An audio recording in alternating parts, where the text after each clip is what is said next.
Okey budak-budak, untuk sejarah tingkatan 4, bab yang keempat iaitu era peralihan kuasa British di negara kita. Okey, peristiwa penyerahan Sarawak kepada kerajaan British bermula setelah tamat Perang Dunia yang Kedua, di mana tentera Australia telah mendarat di Kuching Sarawak dengan memperkenalkan pentadbiran tentera iaitu British Borneo Civil Affairs Unit ataupun BBCAU pada 11 September 1945.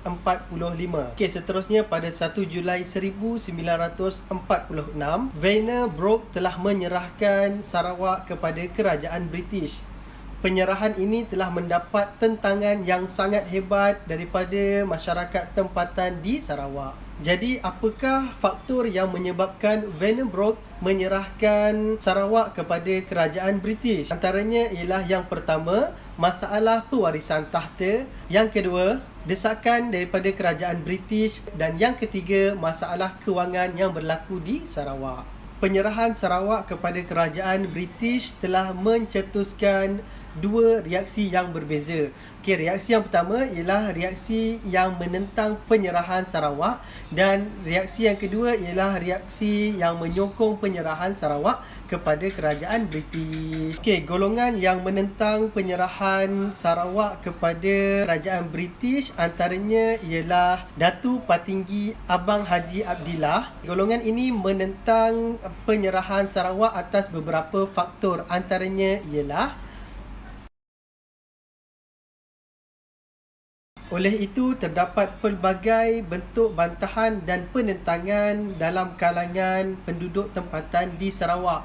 Antaranya ialah yang pertama mengadakan persidangan, yang kedua mengadakan demonstrasi, yang ketiga meletakkan jawatan secara beramai-ramai, yang keempat bantahan daripada golongan wanita, yang kelima bantahan melalui akhbar, yang keenam menulis surat bantahan dan yang ketujuh menubuhkan kumpulan rukun 13. Okey, kemuncak kepada bentuk penentangan rakyat tempatan di Sarawak apabila Rosalie Dobbie telah menikam pegawai British iaitu Duncan Stewart sehingga mengakibatkan meninggal dunia di hospital Singapura. Okey, peristiwa ini dikenali dengan nama Sungkit Berdarah dan kesannya Rosalie Dobbie dan rakan-rakan yang lain telah ditangkap dan dikenakan hukuman gantung sampai mati. Okey, di sebalik penentangan terhadap penyerahan Sarawak, terdapat juga golongan yang menyokong penyerahan ini. Kumpulan penyokong ini diketuai oleh Datu Bandar Abang Haji Mustafa dan Datu Amar Abang Haji Sulaiman. Golongan ini menyokong penyerahan Sarawak atas beberapa faktor, antaranya ialah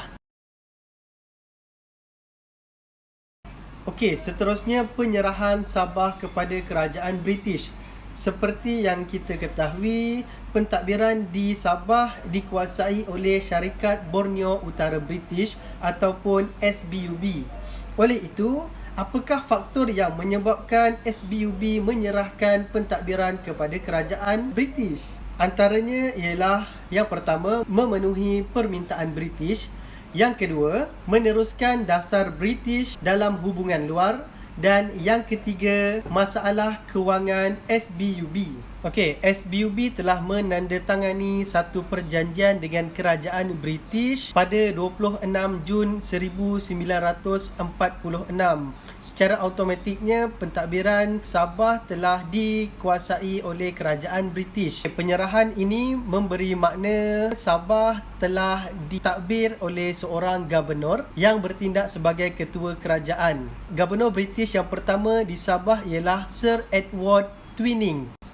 Okey, penyerahan Sabah kepada kerajaan British tidak mendapat tentangan daripada penduduk tempatan di Sabah. Okey, ia telah disebabkan oleh beberapa perkara. Antaranya ialah dasar British. British telah menindas kegiatan berpersatuan. Tujuannya adalah untuk melumpuhkan semangat nasionalisme yang mungkin wujud dalam kalangan penduduk tempatan. Seterusnya, British telah menghadkan peluang penduduk tempatan untuk terlibat dalam pentadbiran di Sabah. Selain itu, penduduk tempatan tidak menentang penyerahan Sabah di atas faktor kepentingan sosioekonomi penduduk tempatan. Mereka beranggapan bahawa terdapatnya peluang kepada penduduk tempatan untuk menceburi dalam bidang pentadbiran, memajukan bidang perniagaan, seterusnya meluaskan jaringan perdagangan di negeri Sabah. Okey, secara kesimpulannya, gerakan penduduk tempatan dalam menentang gagasan Malayan Union di Tanah Melayu telah mencapai matlamatnya sendiri. Begitu juga dengan gerakan anti penyerahan Sarawak